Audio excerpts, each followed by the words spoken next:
Salam guru penggerak. Perkenalkan, nama saya Gede Yudi Sumertayasa, CGP Angkatan Kedua dari SMP Triamerta Singaraja, Kabupaten Buleleng.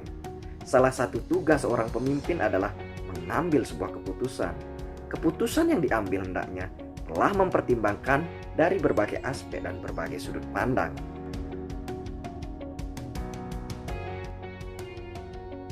Sebagai seorang pendidik, seringkali dihadapkan dengan kondisi memilih antara dua pilihan yang sangat berat.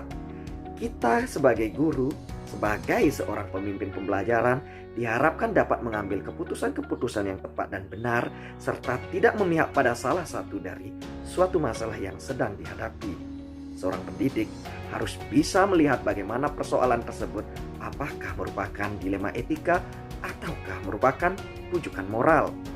Nah, dalam modul 3.1 ini, saya mempelajari dilema etika dan bujukan moral yang nantinya diharapkan dapat digunakan dalam kehidupan sehari-hari untuk mengambil sebuah keputusan sebagai seorang pemimpin pembelajaran. Ilmu yang saya dapatkan dalam modul ini akan saya bagikan kepada rekan-rekan guru atau teman sejawat di SMP Triamerta Singaraja dengan cara memanfaatkan waktu-waktu luang untuk berdiskusi dalam sebuah komunitas praktisi yang sudah kami buat, yaitu komunitas guru lintas bidang yang beranggotakan guru-guru dalam satu yayasan. Dalam kesempatan tersebut, saya akan mencoba untuk berbagi bersama kepada semua anggota komunitas teman guru tentang pengalaman yang sudah saya dapatkan ketika belajar cara mengambil sebuah keputusan.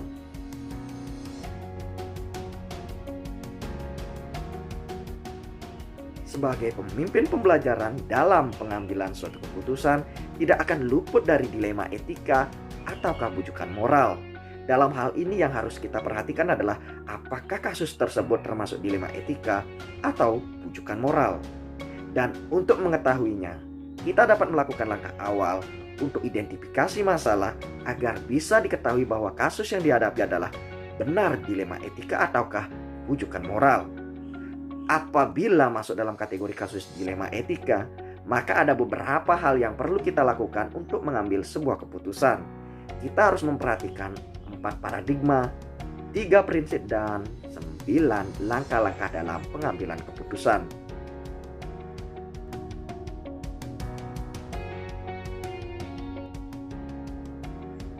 Saya akan menerapkan langkah-langkah pengambilan keputusan tersebut setelah saya mempelajari modul ini dan akan berusaha semaksimal mungkin memecahkan suatu masalah yang ada di lingkungan sekolah dengan memperhatikan 4 paradigma, 3 prinsip, dan 9 langkah-langkah dalam pengambilan keputusan yang ada dalam modul ini.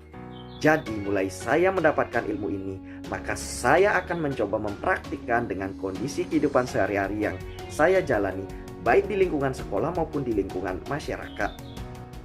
Sebagai seorang pendidik, saya sangat merasa terbantu dengan penjelasan materi dari modul 3.1, sebab dalam kehidupan sehari-hari sering menemukan dilema, namun belum bisa memanage sebuah keputusan dengan baik, terutama saat menemukan masalah terkait kebutuhan belajar pada siswa.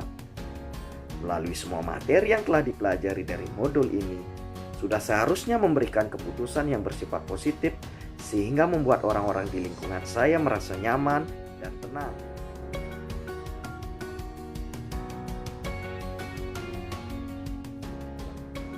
Yang akan mendampingi saya dalam menerapkan atau menjalankan pengambilan keputusan sebagai pemimpin pembelajaran dalam lingkungan sekolah tentunya adalah kepala sekolah, rekan-rekan sejawat, serta anggota praktisi yang ada di lingkungan sekolah. Dalam hal mengukur efektivitas pengambilan keputusan, tentu saja kami akan senantiasa berkolaborasi dalam sebuah pengambilan suatu keputusan dan senantiasa juga kami akan melakukan refleksi terhadap keputusan yang telah dibuat sehingga benar-benar memastikan bahwa langkah-langkah yang saya ambil adalah sudah tepat dan efektif, di mana keputusan yang saya ambil tidak ada pihak yang dirugikan alias tidak berpihak sebelah. Karena sesungguhnya pengambilan sebuah keputusan yang tepat adalah mencari solusi terbaik bagaimana mendapatkan sebuah keputusan yang efektif tanpa ada pihak yang merasa dirugikan.